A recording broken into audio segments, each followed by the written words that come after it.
Have you ever noticed how some of our favorite character splash arts, such as ratios and Harmony Trailblazers, actually have unique hidden references? Or maybe perhaps wondered what the best way to travel in the overworld is to save a few precious seconds?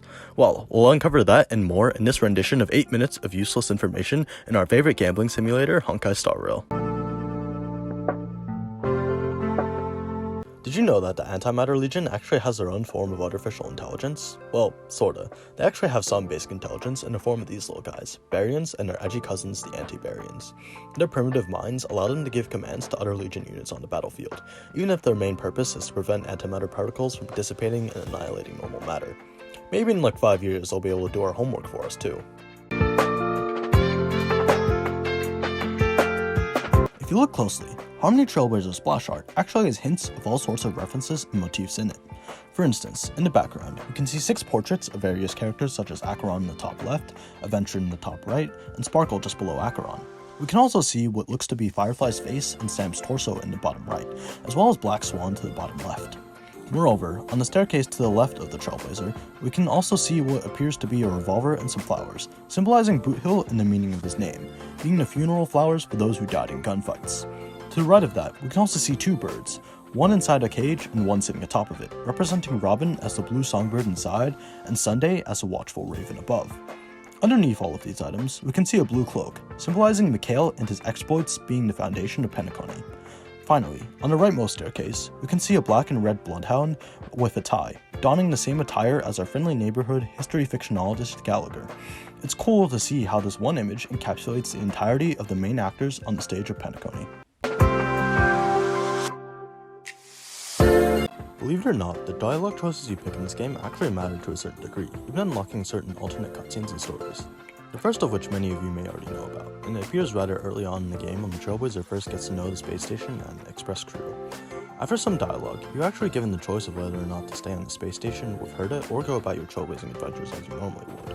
If you're adamant enough about staying, you get a brief cutscene showing how the rest of the Nameless go about their journey without the addition of the Trailblazer. We can actually get some credits after the fact, seeing some cool details such as how Elio directs the supposed script for the story, much like how he uses scripts to guide the Stalin Hunters in their missions. Even details such as Walt's real name are here, such as Joachim Nokian Vertanen? I think Walt's a better name anyways. The next alternate route was actually added in quite recently with the Penacony update, and involves declining Adventure's proposal, ignoring his advancements towards the truth of Penacony. Following this, we can see some more credits, but this time a lot more names of characters are replaced with question marks, as the story never advances far enough to reveal the reality behind the identities of actors such as Acheron and Sam.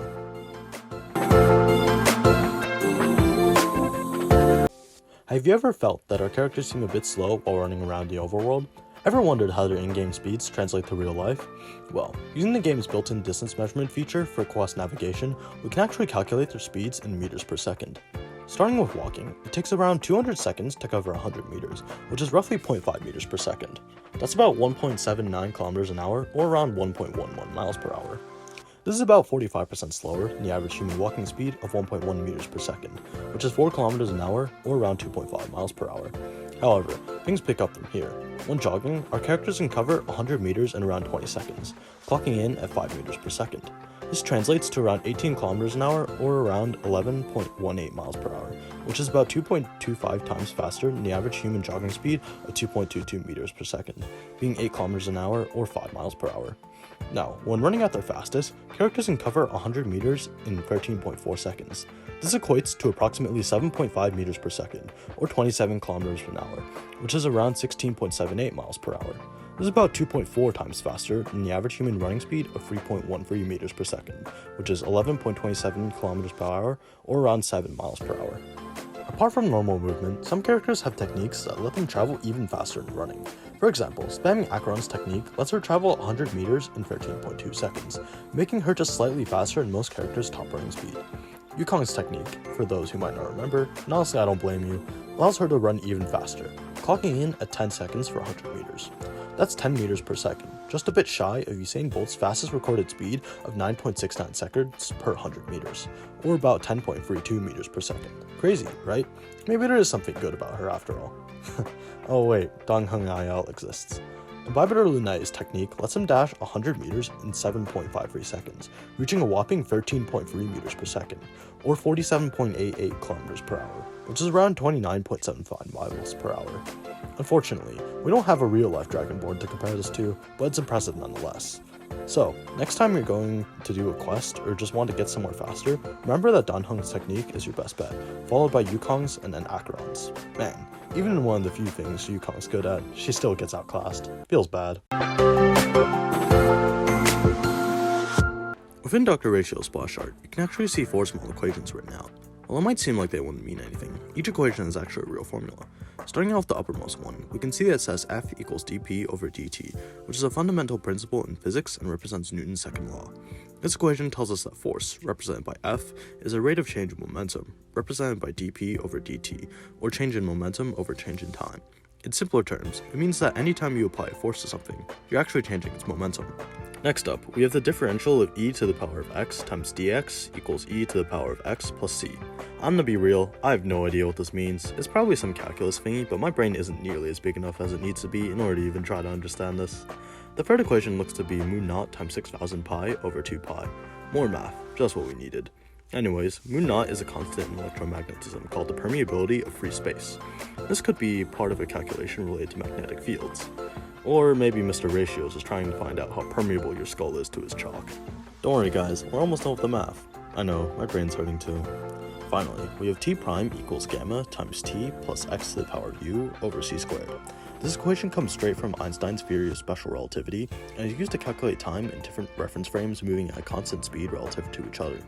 Basically, it says that if you were traveling close to the speed of light, time would actually pass differently for you compared to someone else standing still. Well, now with the math done, I can now tell my parents that I'm learning calculus and physics when I'm playing Star Rail. That didn't stop them from beating my ass though.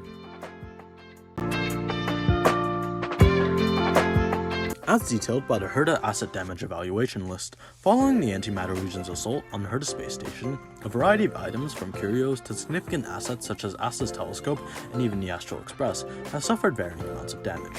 Each damaged item is accompanied by descriptions detailing the extent of their harm during the attack. Interestingly enough, underneath each entry, there's a section labeled Estimated IPC Settlement, suggesting that the IPC functions as a form of insurance within the Star Rail universe. Unlike real-life insurance companies, however, the IPC is actually estimated to pay out quite a pretty penny, with the organization owing the space station a whopping 7,062,000 credits. To put this into perspective, going off the standard price for bottled soda in Belobog, the IPC owes an amount equivalent to nearly 4,000 bottles. That's enough soda to quench the thirst of the entire population of the space station for quite some time, or about enough to last me for a week.